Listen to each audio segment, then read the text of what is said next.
Continuing on with the theme of regret, this video will look at the phenomenal Metal Slug, which is again another Neo Geo game I had the opportunity to purchase for a relatively smallish fee and turned it down.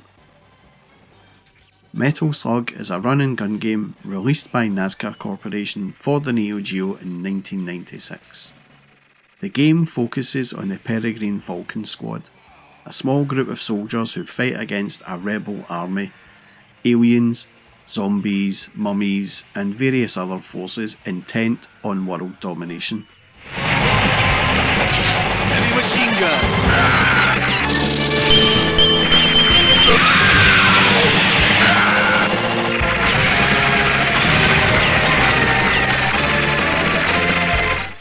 The player starts with only a simple semi-automatic handgun, and as the game progresses, the player may pick up new weapons.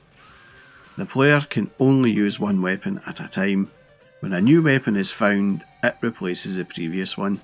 Similarly, when ammunition runs out, the player reverts to using the handgun, which has unlimited ammunition.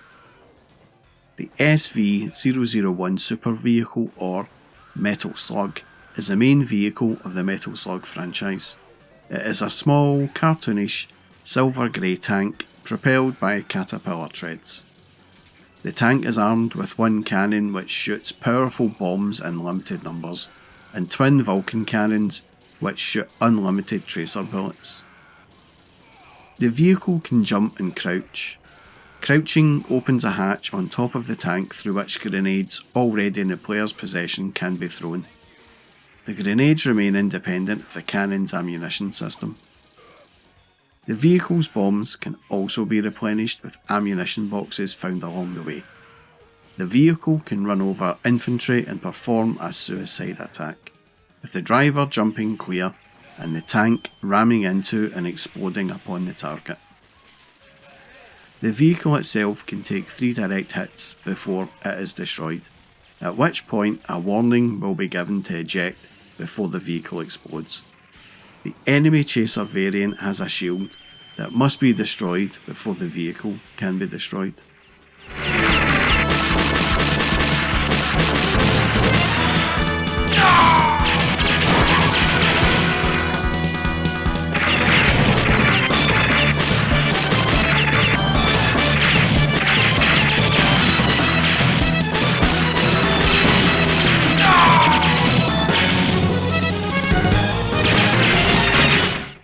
The action takes place over 6 very tough, challenging levels, and these levels are guaranteed to eat all the change in your wallet.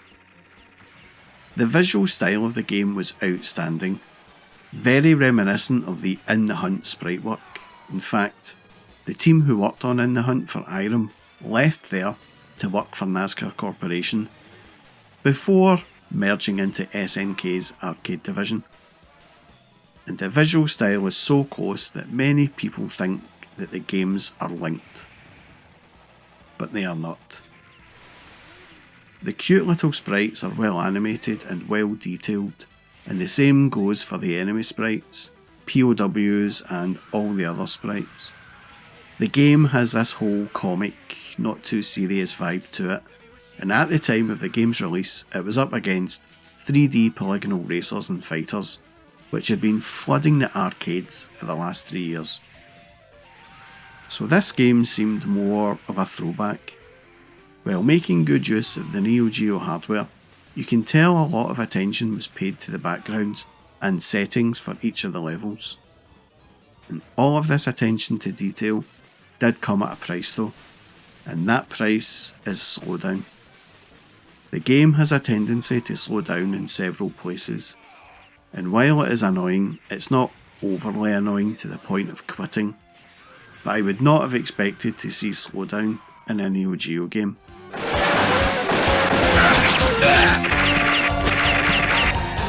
Thank you! Clean shot!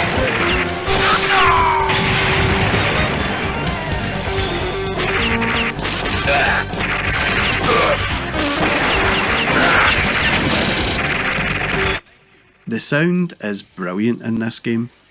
lots of sampled gun sounds and really good powerful sounding explosions.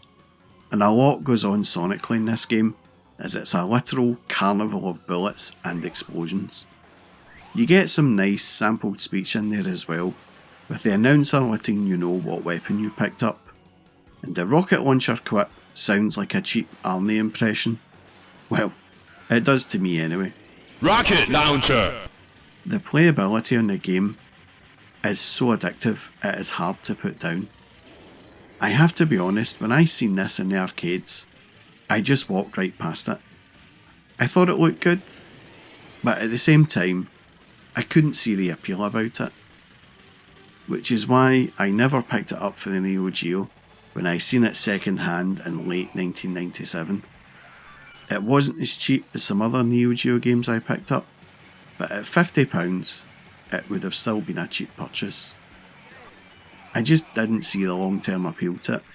My taste in games had changed somewhat by that time, and with games like Tomb Raider and Resident Evil on the PlayStation taking several hours of engaging gameplay to complete, games like Metal Slug just didn't get a look in for me.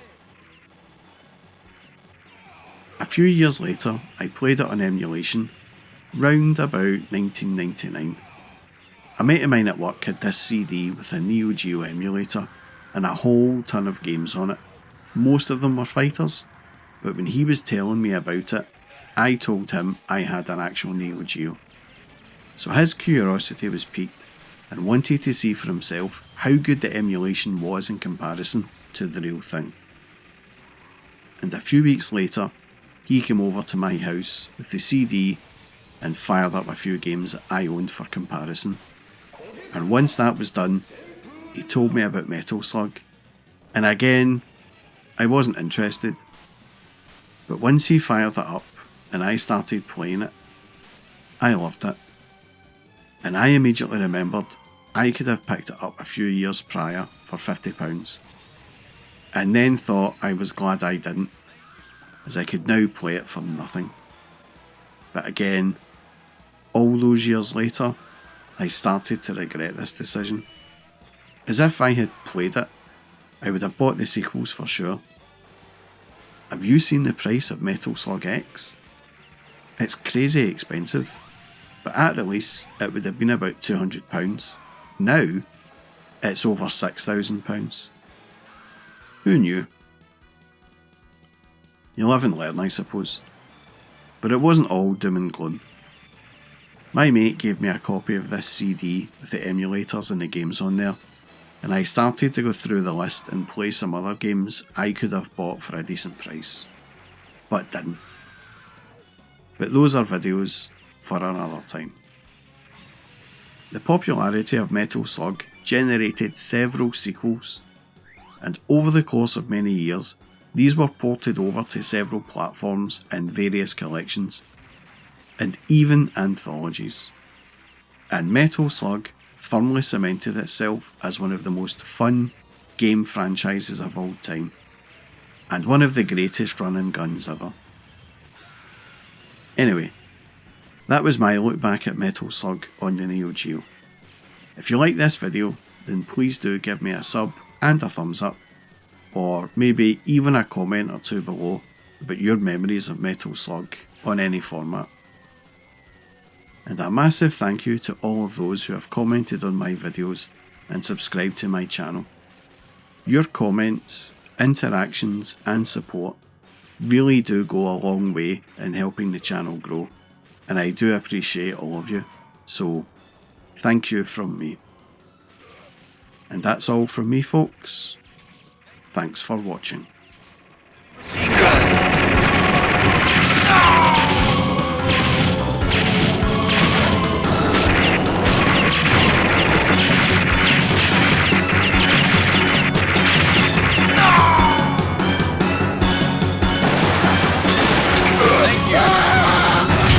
Rocket launcher.